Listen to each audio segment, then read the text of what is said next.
there is a torch. You cannot see who is holding it. You can only see the flame, orange and alive, bending gently in the wind that comes off the water. The night is warm. The river is black, and somewhere in the darkness behind that flame, a whole world is falling asleep.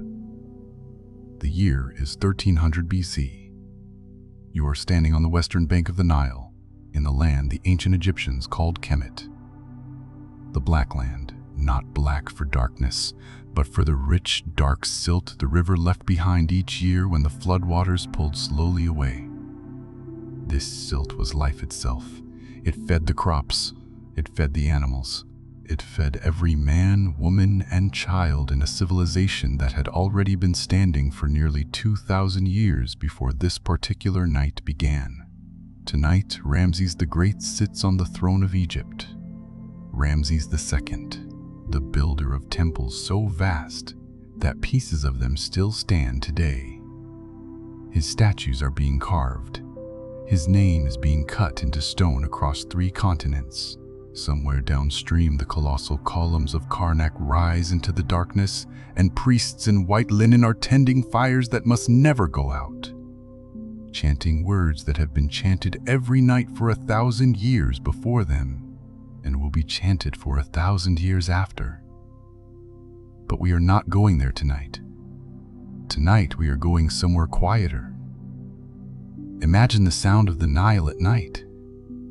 Not the rushing, dramatic river of modern imagination, not white water or thunder or a sound that announces itself. The Nile in 1300 BC, moving through this stretch of the valley, moves the way sleep itself moves, slowly, heavily, without hurry. The current is deep and wide. Its surface barely wrinkles except where a night heron drags one long leg through the shallows and lifts away again without a sound, or where a fish turns just below the surface, catching moonlight for a single silver instant before vanishing back into the dark. Listen. Frogs. Hundreds of them in the reeds along both banks. They have been singing since the sun went down, and they will still be singing when it comes back up. Their sound is layered, some deep, some high, some moving in a loose communal rhythm, and some perfectly comfortably outside of it, a living texture, unhurried and ancient and completely indifferent to the affairs of pharaohs. This is the sound that 8 million people in ancient Egypt fell asleep to, night after night, across 3,000 years of civilization. The frogs, the river, the occasional low call of an ibis settling in the reeds, and beneath it all, silence. A silence so complete that even now, across 3,000 years of distance, you can almost feel it pressing gently against your ears. Let me take you back, gently, slowly, to a specific night on the Nile. Not a famous night. Not a night of war or ceremony or the crowning of a king. This is a perfectly ordinary night, the kind of night that was never written down because there was no reason to write it down, because it simply was, because it happened and was enough and ended and happened again the next night in almost exactly the same way. This is a night in the village of Pernebet,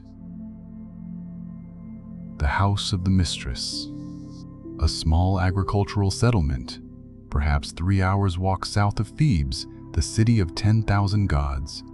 The village has perhaps 200 souls, farmers mostly. Fishermen, a sandal maker who works from a low wooden bench near the main lane and who is known for taking twice as long as anyone expects but producing something twice as good. A woman who brews the finest beer on this stretch of the river, or so her neighbors claim, loudly and repeatedly, especially after drinking it. A scribe who works for the local estate office and has very grand opinions about his own importance. A doctor who is also, when the occasion demands it, a priest. Children who spent the afternoon chasing each other between the houses and who have, in the last hour, been firmly, finally, called inside. This is not the Egypt of pharaohs and pyramids, or rather it is, but seen from a different angle entirely. Seen from below. From the height of a mud brick doorway in a clay cooking pot, from the eye level of a child standing at a threshold, watching the last purple light leave the western sky. The pyramids exist, yes, but they are already ancient in 1300 BC. The Great Pyramid of Giza was built more than 1200 years before this night. To a farmer living here in Pernabet, the pyramids were as ancient as the pyramids are to us. Sacred, unreachable, belonging to a time so far back, it had become myth, become the deep foundation of everything, the bedrock under the bedrock. Ramses himself, the greatest pharaoh alive, traveled to older temples and had them restored. He was always looking backward, the way all Egyptians looked backward, into a past so vast and so complete it seemed to contain all possible futures within it. But tonight, the farmer in Pernabet is not thinking about the pyramids. He is thinking about his feet, which are tired. He is thinking about the smell of lentil soup coming from inside his house 20 steps away. He is thinking about the particular satisfaction of a day of hard physical work. Finally coming to its end. He does not know he is being observed. He does not know that 3,000 years from now, someone will try to imagine what it felt like to walk this path in this cooling air with this particular ache in these particular muscles, with this particular smell of bread and river in the evening. He simply walks, and the village receives him, the way it receives everyone at the end of every working day, without ceremony, without fanfare, without anything except the simple ancient grace of a door that opens. Before we follow the night deeper, before we walk through those doorways and sit at those tables and lie on those reed mats under those stars, I want to give you one more thing. I want to give you the smell of the evening. No museum in the world can give you this, no photograph, no documentary. The smell of a night on the Nile in 1300 BC. It begins with water. The Nile carries its own particular scent, dark and ancient and full of life, like earth that has been sleeping underwater for a very long time and has only just surfaced into the air. There is something mineral in it, something clean beneath the depth, something alive. In the evenings, when the air cools and the breeze comes off the river, this smell is everywhere. In your hair, on your skin, in the back of your throat. Then bread. Always bread. The communal ovens have been burning since before dawn, and even now, in the village's last waking hour, the smell of warm grain is threaded through the air. Wheat. Emmer. The particular sweetness of bread baked in the same clay oven so many times that the oven itself has become flavored. Beneath that, garlic, onions, lentils in a clay pot that have been cooking slowly since mid-afternoon and have developed that depth that only long, patient heat can produce. Dried fish, strips of Nile perch hanging from the beams of several homes, curing in the dry night air. And below all of that, something sweet, dates slowly fermenting in a clay jar, becoming the beer that will be drunk tomorrow morning, cool and slightly sour, with breakfast. And then, beneath even that, something you cannot quite name, something you can only call ancient. The smell of mud bricks still warm from the day's sun, releasing its last heat into the cooling night. Sesame oil burning in tiny clay lamps. Linen, clean linen, dried all day in the desert sun, the way fabric smelled before the invention of anything that could replicate it. This is the air of the evening Nile.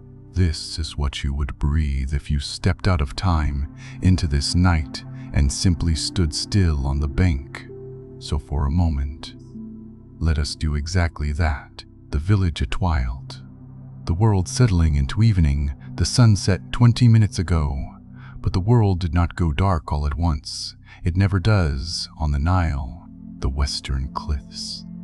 limestone pale as bone in daylight, caught the last light and held it turning slowly through all the colors they know, gold, then orange, then a deep and burning rose, then the blue-violet of a sky that is deciding very gradually to become night. In this blue light, the village of Pernevit is in a state of beautiful, controlled disorder. The farmers are returning from the fields. They arrive in ones and twos down the main lane, or cross the narrow paths between houses, or through the small gate in the northern wall that opens directly onto the river fields. They are tired, properly tired, the way you only get from a full day of physical work in a hot climate. Their sandals are dusty. Their white linen kilts are dirty at the hem. Their arms, which have been doing the same kind of work since they were boys, carry the tiredness the way old wood carries weight, quietly, without complaint, with a kind of structural dignity. Some of them stop at the well near the center of the village, a round, stone-lined shaft, deep enough that you cannot see the water at the bottom until your eyes adjust, and then it appears. Just a dark glimmer, cool and patient, far below. The men draw water in clay jugs and pour it over their hands and forearms. They stand for a moment with their faces lifted to the cooling air as if receiving something. Water was precious here in ways we struggle to fully understand. Not scarce, not beside the Nile, but sacred. Every drop was the river's gift. Every drop carried within it the memory of the flood season 3 months past, when the Nile swelled and covered these very fields to the depth of a man's chest and left behind, as it always did, the black silt that made everything possible. This gift was not taken for granted. It could not be. An Egyptian farmer understood the gift of water in his body, the way we understand the smell of rain or the warmth of a fire in winter. Not with his mind, with something deeper than his mind. The small market area has been closing for the last hour.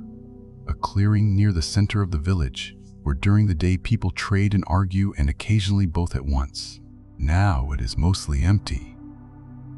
A woman rolling up a woven mat, a potter covering his wares with linen cloth, one old woman still sitting on a low stool, as if not quite willing to give up the day, as if watching for one more thing. In ancient Egypt, there was no money. Not yet. Coins would not arrive for 900 years. Everything was traded directly. Grain for fish, fish for oil, oil for linen, linen for the labor of a man for half a day. The economy ran on trust and on memory. Who owed what to whom, and since when, and what the fair value was. And the scribe at the estate office kept records of the larger transactions.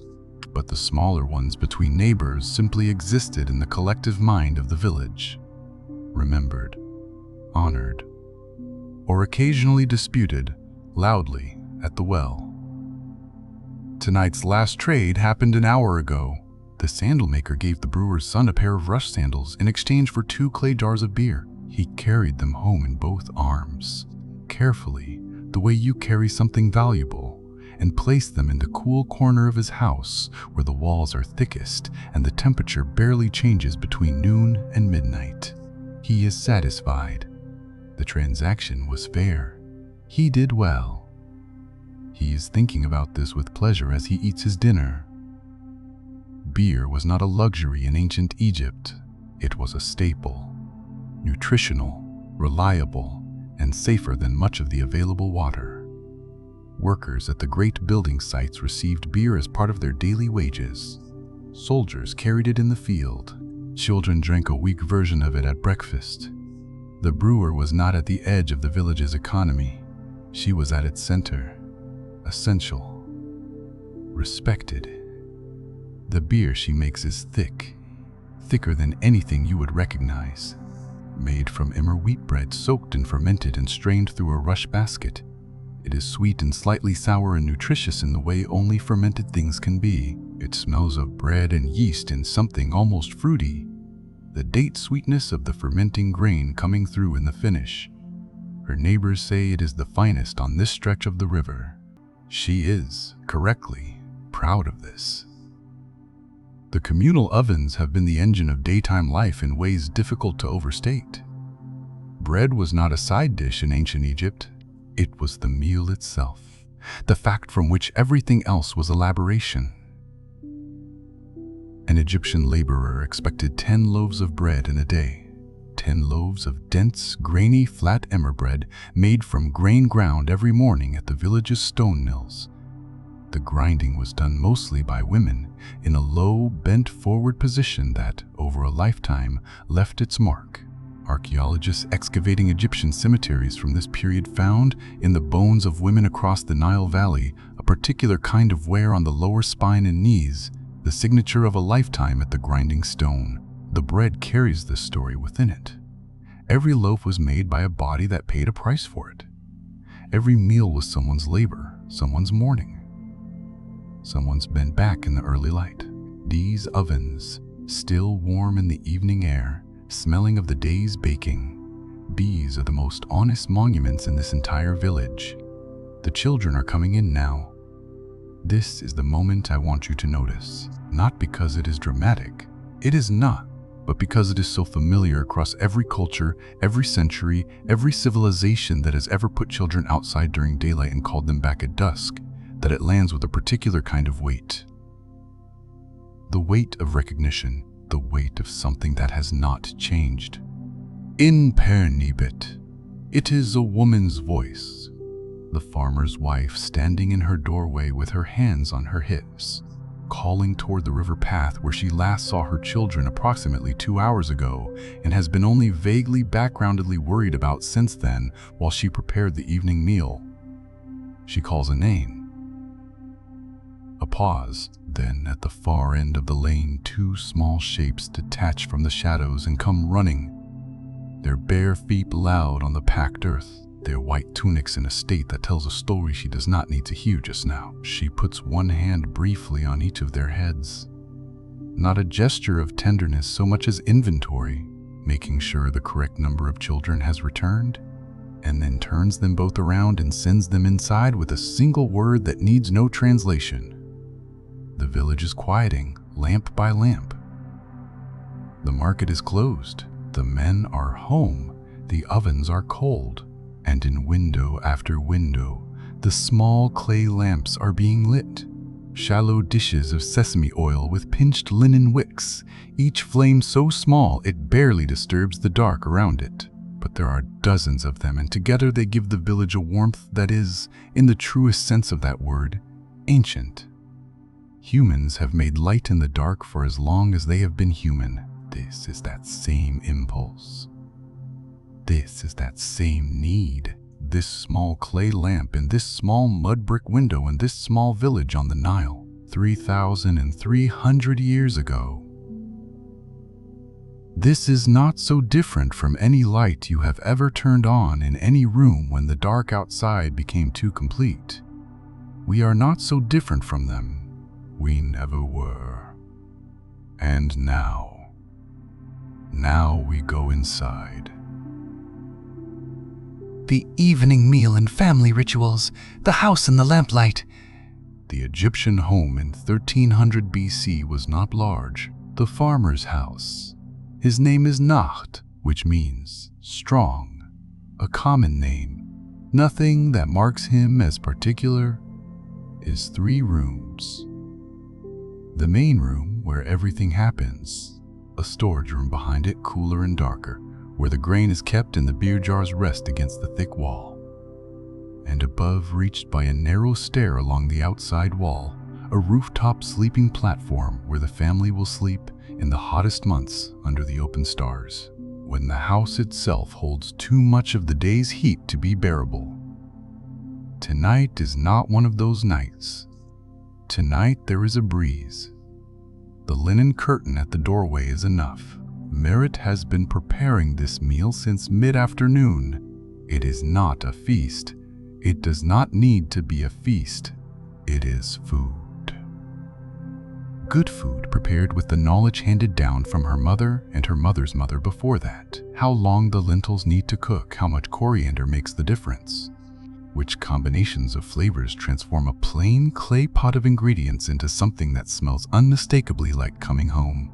On the low table in the center of the room, a clay bowl of lentil soup, dark and thick and fragrant with coriander and cumin. It has been cooking for 3 hours and has developed that depth that only long, slow, patient cooking can produce. Bread. 10 flat rounds of Emma bread, slightly dense, slightly charred on the bottom from the oven floor, satisfying in the way that only whole-grain bread made, the same way it has been made for 2,000 years, can be satisfying. A plate of onions sliced thin, dressed with vinegar from the kitchen jar, sharp and sweet together. Dried figs on a wooden dish, 3 of them, dark and sticky, their sweetness concentrated by the sun that dried them weeks ago. And beer. Cool and slightly sour, poured from the storage room jar into 2 plain clay cups. This is dinner in ancient Egypt. Nacht comes in from washing his hands and feet at the basin near the door. He does not speak immediately. He sits on the reed mat at the table and picks up his cup and drinks slowly, and then sets it down and begins to eat. He is the kind of man who is quiet after a long day, not because he is unhappy, but because he is full of the day, full of the labor, full of the particular, private satisfaction of having used his body completely and arrived at the evening intact. He will talk later. He always does, in that last hour before sleep when the silence has been honored and there is room for words again. But first, this. First, the eating. The boy's name is Amenhotep, a grand name for a farmer's son, chosen by his grandfather who had once met a temple priest and been impressed by the sound of it. Everyone calls him Hotep. He is working through his bread with great speed and equally great confidence. He has the appetite of a growing boy and the complete lack of self-consciousness about it that makes watching a child eat one of the most uncomplicated pleasures available to a parent. The girl is called Nebet, meaning the lady or the mistress, the same root as the village's name. She is small and deliberate and says very little, but when she does speak, it tends to be worth attending to. She is the kind of child who notices things. Merit says something to Hotep. He protests briefly, with the rehearsed sincerity of a child who has been through this many times. She says it again. He eats his onions. This scene has happened in every civilization, in every language, between every combination of parent and child and unwanted vegetable, for 10,000 years. Some things are not history. Some things are simply human. After the meal, Merit rinses the clay dishes at the basin. The water she uses is from this morning's trip to the well, a journey she makes twice each day, carrying a clay jar balanced on her head in the way her mother taught her, the way she will one day teach Nevet. The trip to the well is not just practical, it is social. It is where the women of Pernebet exchange information, settle small disputes, offer sympathy, share their observations about the weather and the children and the quality of the grain this season. The well is the village's second center after the oven, and Merit is a presence at both. Nacht, meanwhile, has moved to the niche in the wall. 3 small clay figures stand there. Bees, Taweret, and Thoth. He has lived with these figures his entire life. His mother placed Bez in the same niche when this house was first built, and Bez has stood here ever since, his lion face and protruding tongue doing their ancient work, frightening away the things that move in the dark, the malevolent spirits that the Egyptians believed were drawn to sleeping children, the way smoke is drawn to an opening. Nacht does not pray in the formal temple sense. He does not recite a liturgy or make a costly offering. He stands before these 3 worn clay figures, and he is quiet, and then he says something low, barely audible, and places a piece of bread in front of Bess, because Bez watches over the children while they sleep, and Nacht takes this seriously. He does this every night. He has done it every night since Hotep was born, and before that, since the 2 he lost. It does not feel like religion to him any more than breathing feels like biology. It is simply the thing you do. the thing you do to keep the chaos at the edges of the light where it belongs. To say to the gods who are very busy, we are here, we are cared for, we remember you. And perhaps underneath that, the thing that is never said aloud because it does not need to be, please. Nebe has fallen asleep before anyone noticed. She is in the corner of the room on her reed mat, curled on her side, her hands tucked under her cheek, her breathing slow and complete. She did not decide to fall asleep. Sleep simply arrived for her the way it arrives for very young children. Without announcement, without negotiation, without any of the difficulty it will one day give her when she is older and has things to lie awake thinking about. Merit lifts her carefully. Nebit makes a small, questioning sound, receives no answer and slides back under, and carries her to the sleeping mat and settles her there and pulls the linen cloth over her small shoulder. Then she stands for a moment looking at her, in the way parents stand looking at sleeping children everywhere, in every century, as if checking something, as if making sure that the thing they love most in the world is still where they left it. It is. Hotep is fighting sleep with the grim determination of a boy who is 7 years old, and absolutely, definitely not tired. He is sitting near his father with his small carved wooden lion, painted red and black, missing one ear from a fall last spring, walking it slowly across the reed mat. His movements are slowing. His head dips, catches itself, dips again. Nakt says something to him. Hotep looks up, suddenly completely awake with the affronted alertness of someone who is definitely not sleeping. He says something back with dignity. Nakt says something else. Very quietly. The tone of it does not require translation. Hotep sets the lion down in a safe place. He lies on his mat. He pulls his cloth over his shoulder. He is, within the time it takes the lamp flame to flicker once, twice, and settle, entirely, completely gone. The room is quiet now except for the sound of Merit at the basin, and the frogs outside, and the lamp.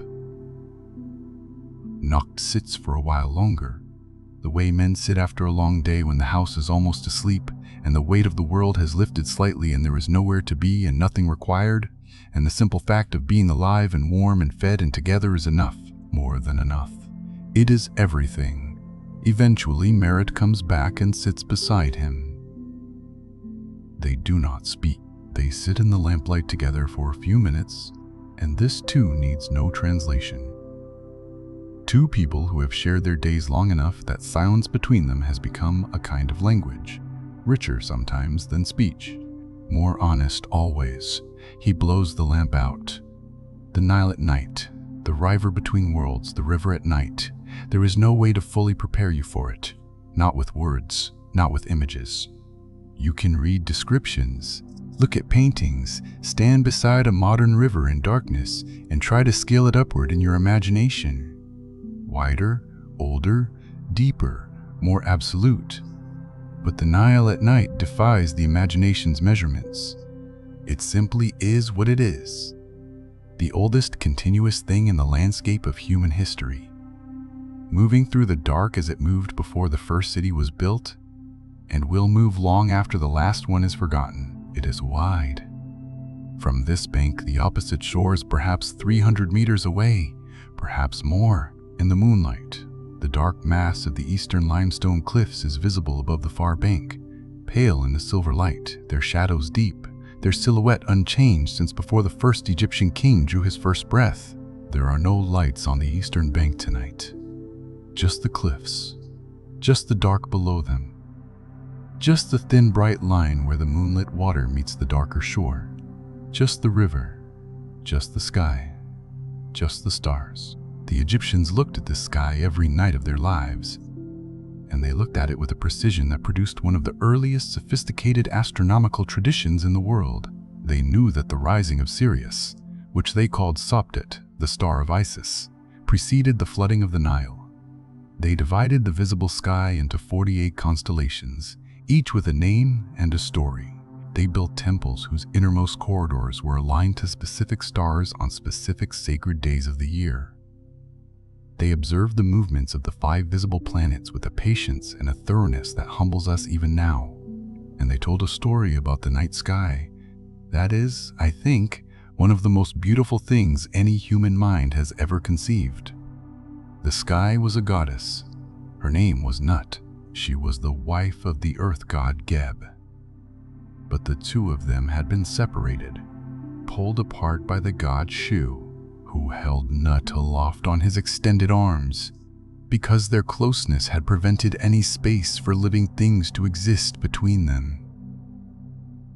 And so Nut stretched across the world, her body the sky itself, her fingertips touching the western horizon and her toes touching the east, her whole long arching form covering the earth and everything upon it. Each evening she swallowed the sun as it set.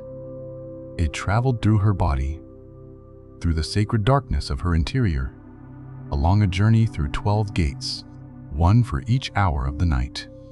At each gate, enemies waited. Chaos in its ancient, dangerous form. The sun had to pass through everyone. And each morning, at dawn, the sun was born again from her mouth in the east. This was not mythology to a farmer in Pernabet in 1300 BC. This was mechanics. This was the explanation of how the universe functioned. Not as poetry, but as fact. As reliable as the Nile flood, as observable as the sunrise. Standing on this bank at midnight, looking up at the stars, you were looking at the body of Nut. You were inside the story. You were the audience and the stage and the protagonist all at once.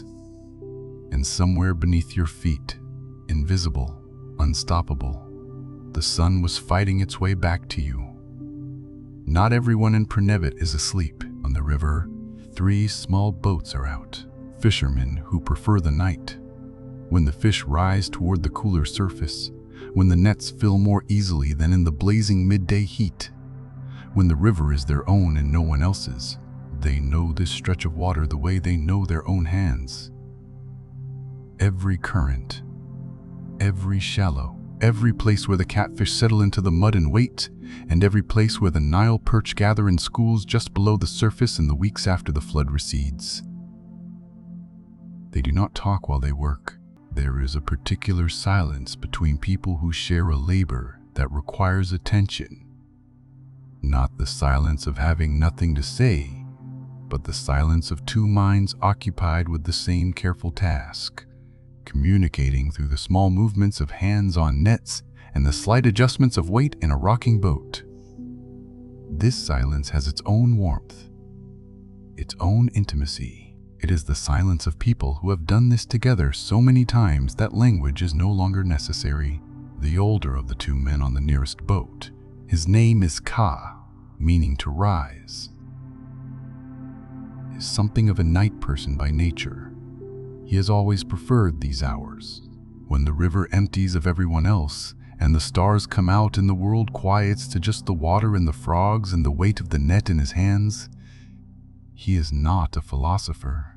He cannot write his name. He has never been to Thebes, though it is less than a day's journey. But he knows the stars, the way he knows the river, as practical tools and, privately, as companions. He has names for some of them that are not the official priestly names. Personal names. The cluster above the northern cliffs that he thinks looks like a net full of fish. The bright one to the east that rises just before the best hour of the night fishing and which he thinks of simply as his friend. Gaha has been watching that particular star since he was a boy, learning to fish in the same boat beside his father. He does not think about this consciously. He simply looks up, locates it, and feels a small, quiet satisfaction. The satisfaction of finding something you love exactly where you left it. And in the temple, the night rituals continue. a modest structure compared to Karnak, but sacred nonetheless. Its innermost chamber housing the gilded figure of Amun, the hidden god, whose name means simply the one who is concealed. A priest who tend him do not sleep the full night. The divine requires attendance. The god, housed in his statue, needs the care that all great lords require: food, water, incense, the reassurance of sacred words spoken in the proper order with the proper intonation, at the proper hour.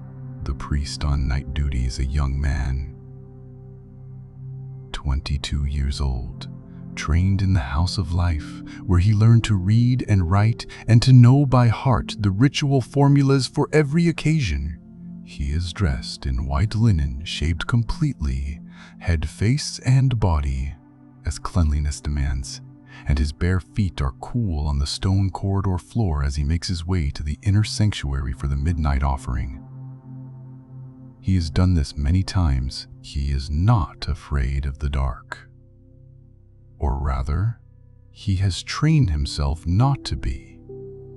And the training has mostly worked, but in the innermost sanctuary, where his lamp barely reaches the walls and the darkness is complete except for the small circle of light he carries, he is still, even now, aware of the particular quality of the silence there, the way it absorbs sound, the way his own breathing seems loud, the way the gilded figure in its shrine seems, at certain angles of lamplight, almost to move.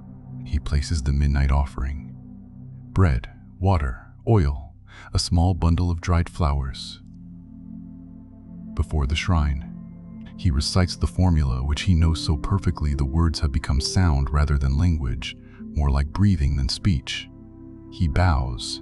He backs out of the sanctuary 3 careful steps. He does not turn his back on the divine. Then he is in the corridor again, his lamp small against the ancient dark, and he breathes and begins the walk back toward the outer hall where there is a mat and a jar of water, and on good nights, the possibility of a few hours of sleep before the dawn ritual begins. The night is at its fullest now, the deepest hours.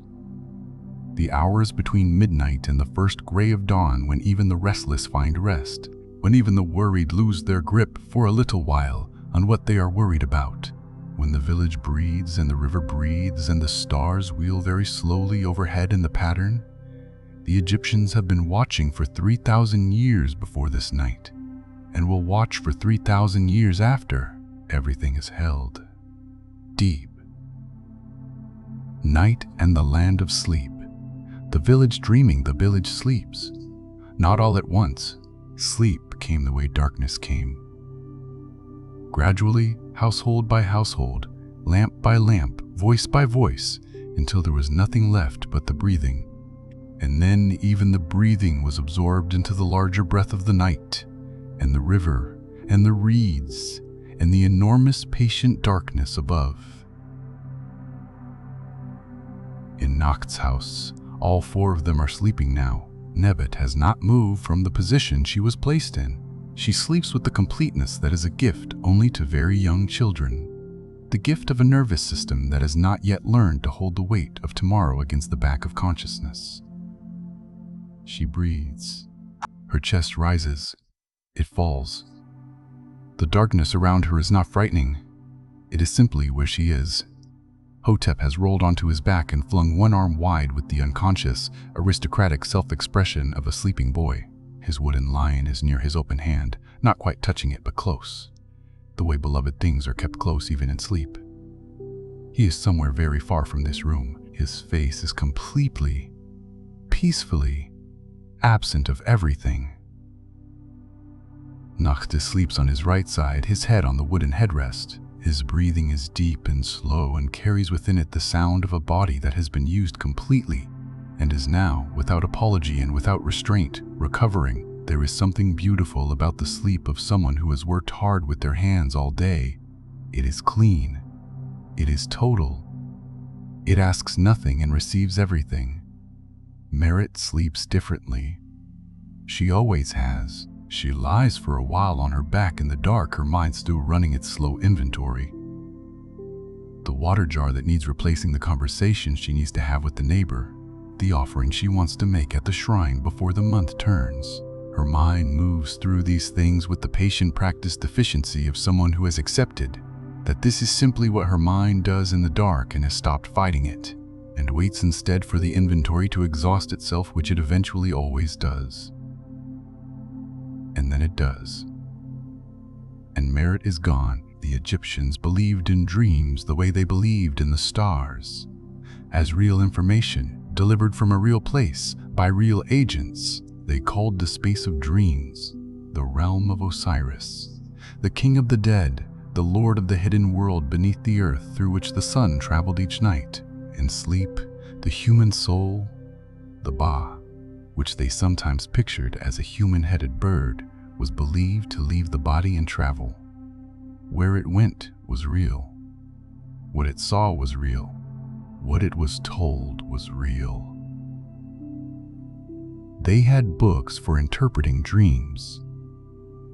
Actual papyrus scrolls full of recorded dream symbols and their meanings, kept by the priests trained in the art of interpretation. A man who dreamed of plunging into a river was told this meant purification from all evil. A woman who dreamed of a mirror was told she would take another husband.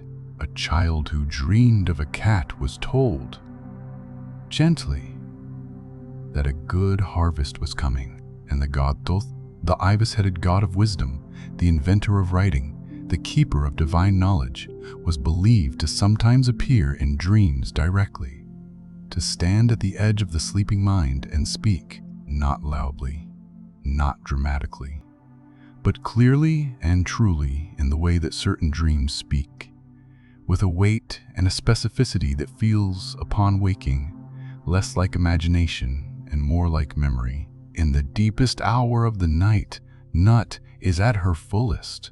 She has swallowed the sun hours ago, and it is somewhere within her now. Traveling, fighting, making its way through the 12 gates of the underworld, through the chaos that waits in the dark between midnight and dawn. She holds it within her. She is keeping it safe.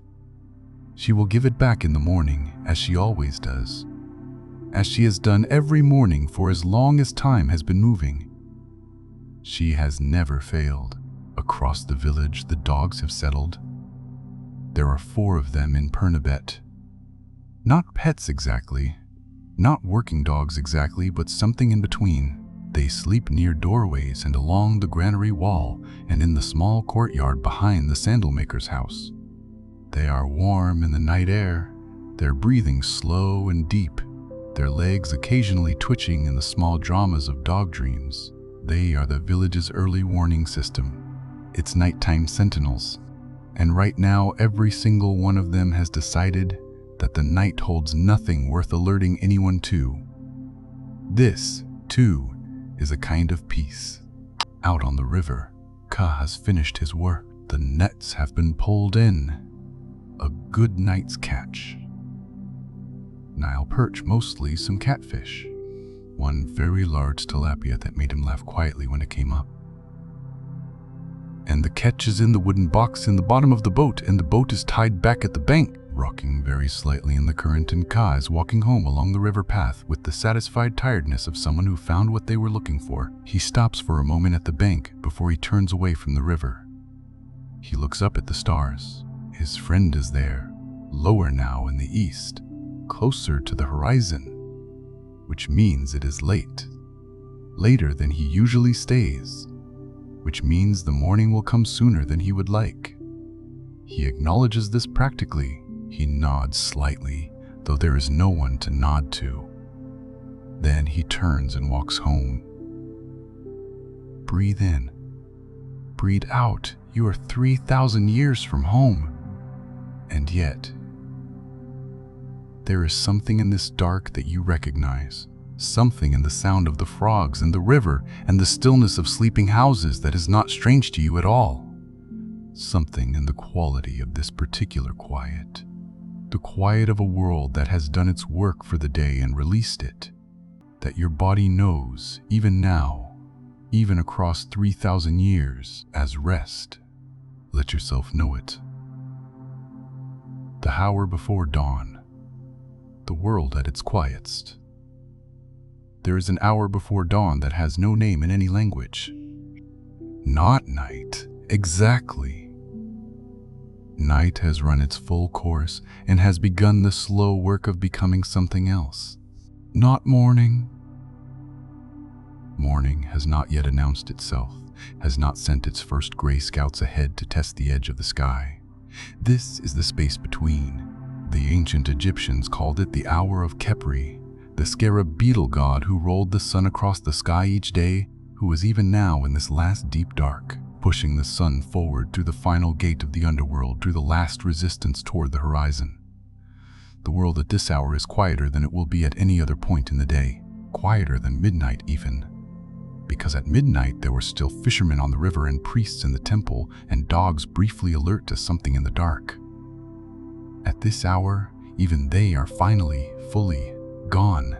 Even the frogs have lessened their song, not stopped but slowed, as if they too are in some final, deep phase of the night. The river is at its most itself in this hour, not performing its role as the source of life, the highway of commerce, the home of fish, the gift of the flood, just being what it is underneath all of that.